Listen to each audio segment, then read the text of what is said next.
एक बार आप जानकारी दे दीजिए क्या योजना है, क्या लाना है।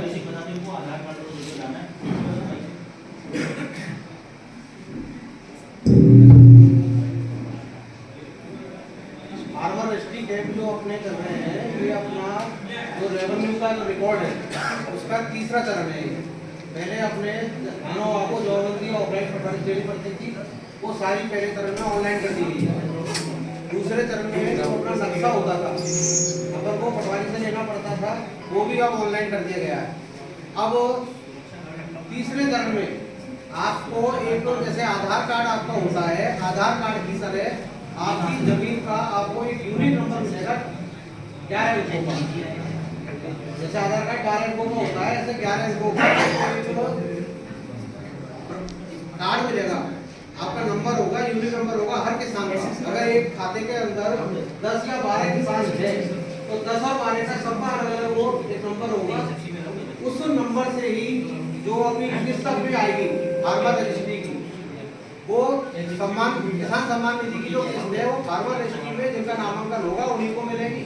अगर उनका नामांकन नहीं है, जो 11 डिजिट का उनके पास में प्रमाण पत्र या नंबर नहीं है, तो उनको वह सुविधा नहीं मिलेगी।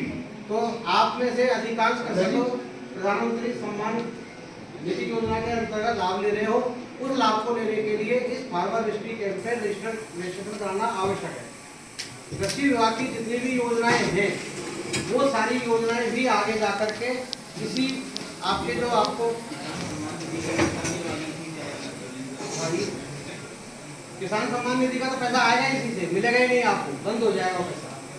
इसके अलावा जो कृषि विभाग की जितनी भी योजनाएं हैं उन सभी योजनाओं का लाभ भी आपको इसी जो आपको नंबर मिलेगा, कार्ड मिलेगा 11 अंकों का, इसी से मिलेगा। इसके अलावा आपको बैंक से कोई लोन लेना है, फसल बीमा कराना है, तो आपको पटवारी के यहाँ पर जाने की जरूरत नहीं है, कहीं भी किसी प्रकार का चक्कर लगाने की जरूरत नहीं है, बैंक में किसी प्रकार का कोई प्रमाण पत्र देने की जरूरत नहीं है।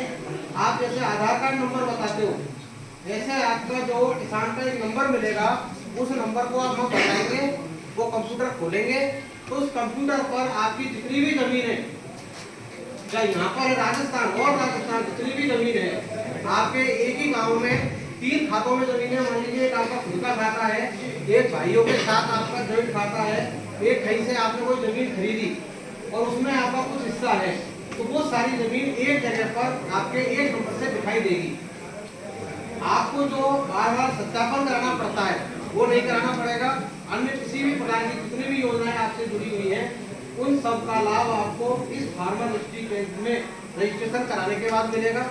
प्रत्येक पंचायत पे 3-3 दिन का एक कैंप लग रहा है। पहले अपना 5, 6, 7 को चौड़ा गाँव में लगा था, लेकिन कुछ तकनीकी समस्याओं के कारण इस समय बंद हो गया, दोबारा चालू हुआ है। अभी मेहमदपुर में चल रहा है।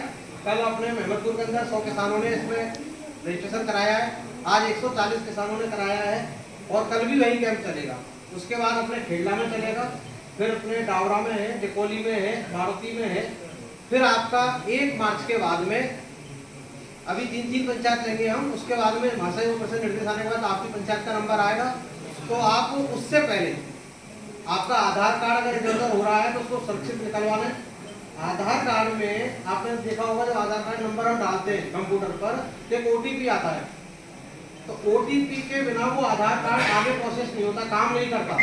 तो अगर आपका OTP वाला जो मोबाइल नंबर है अपडेट नहीं है, उसमें OTP प्राप्त आपको नहीं हो रहा है, तो वो पहले ही आप इस तरह जाकर के अपने मोबाइल नंबर को अपडेट करा लें और उस मोबाइल नंबर को फार्मर रजिस्ट्री कैंप में जब लगेगा तो आपको रजिस्ट्रेशन लेकर के जाना है, आधार कार्ड लेके जाना है और आपकी जितनी भी जमीन है यहाँ पर है और किसी गांव में है, 2 खाते हैं, 3 खाते हैं, उन सभी जमाबंदियों को निकलवा लें।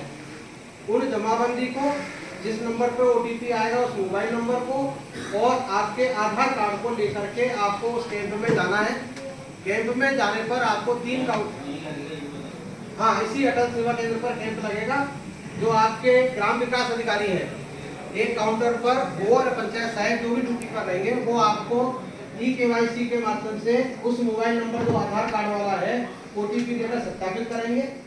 फिर एक सुविधा और है, अगर मान लीजिए आपने पहले वाला को जो नंबर दे रखा है किसी ने अपने भतीजे का दे दिया होगा, किसी ने भाई का दे दिया, किसी ने कोई गांव वाले जानकार व्यक्ति का दे दिया। तो अब आप अपना एक नया नंबर जिस पर आप आगे सूचना चाहते हैं, एसएमएस चाहते हैं, वो नंबर भी आप ऐड करवा सकते हैं। जो नंबर आप ऐड करवाओगे वो दो व्यक्तियों के, दो खातेदारों पे ऐड हो सकता है। जैसे मान लीजिए आप 5 भाइयों का नाम खाता है, तो 5 भाइयों के लिए आपको 3 नंबर की जरूरत पड़ेगी। 2 नंबर से 2 खाते एक नंबर से जुड़ जाएंगे, तो वो नंबर भी आपको अपडेट कराना है। उस मोबाइल पर जिसको आप अपडेट कराना चाहते हैं उसको भी लेकर के आए। उसके बाद में जब आपको वहाँ केवाईसी हो जाएगी, आपका सत्यापन हो जाएगा कि आपका नाम सही है, तो फिर आप अपनी जमाबंदी को लेकर के पटवारी जी के पास जाएंगे। पटवारी जी उस जमाबंदी को आपकी को चेक करेंगे, सही आ रही है नहीं आ रही है, कोई आपका खाता रह रहा है नहीं रह रहा है, या कोई एक्स्ट्रा खाता है, जो भी आपका सही करके वो वेरीफाई करेंगे, सत्यापन कर देंगे। मतलब वेरीफाई एक बार होने के बाद आगे पटवारी जी से सत्यापन की जरूरत नहीं है।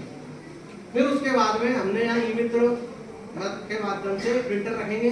उस प्रिंटर से आपको उसका एक एनरोलमेंट नंबर, जैसे हम आधार कार्ड जारी करवाते हैं तो नंबर तो बाद में आता है, उससे पहले वो रसीद प्रमाण मिलता है। तो ऐसे आपका रजिस्ट्रेशन हो गया, इसका एनरोलमेंट नंबर की ये सिर्फ एक कागज आपको अभी मिल जाएगा, उसको आपको संभाल के रखना है। इसमें जो आप एक बार कैंप में रजिस्ट्रेशन करा दोगे, उसके बाद मान लीजिए आपका कोई नामांकन खुलता है, कोई और जमीन खरीदते हो आप, या कोई जमीन बेचते हो, या कोई विरासत होती है, या कोई बंटवारा होता है, कोई भी प्रकार का किसी भी प्रकार का नामांतरण अद्यतन होते ही आपकी आईडी पे जुड़ जाएगा। बार बार आपको कहीं चक्कर लगाने की जरूरत नहीं है।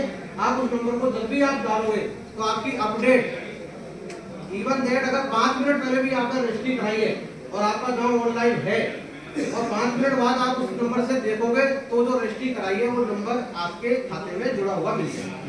तो आप सभी को फार्मर रजिस्ट्री कैंप में अखबार में हमने निकलवा रखा है, आपको पटवारी जी के माध्यम से और सेक्रेटरी जी के माध्यम से पता लग जाएगा, अखबार में भी देंगे हम। तो जब भी कैंप हो आप सभी को बारी बारी से इस तरह से आना है कि जैसे मान लीजिए आपके गज्जूपुरा में गोपीपुरा है और भी गाँव है, तो एक दिन एक गाँव के लोग गए, भीड़ है, तो दूसरे दिन जाए, 3 दिन लगातार कैंप चलेगा। तो आप सभी इसमें अवश्य से अवश्य नाम जोड़ें।